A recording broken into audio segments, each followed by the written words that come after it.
अस्सलामुअलैकुम।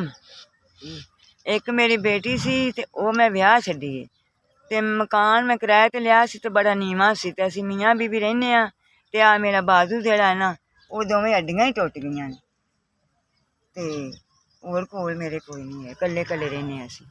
पुत्तर कोई नहीं हैगा, पुत्तर कोई नहीं ते मियाँ मेरा गरीब आदमी, असीं हैगे बुढ़ा आदमी है, कोई 200-400 कमा लिआउंदा बस इहो कुछ ही हैगा ते बड़ी मुश्कल टाइम काटदे पे, किराया भी देना हुंदा।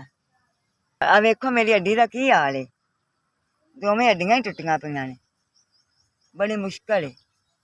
आज तो मैं था जां ते कोई तुसीं मेरे नाल मदद करो हैं, मैं इलाज कराउण आह्ला कोई नहीं हैगा ते तुहाडे हक्क दुआ करां दे ते तुसीं मेरे वास्ते कोई ना इलाज करो इहदा। ना कोई कोल करन आह्ला ना कुछ, कल्ले बड़े मजबूर आं ते कोई पुच्छण आह्ला नहीं हैगा। अस्सलामुअलैकुम।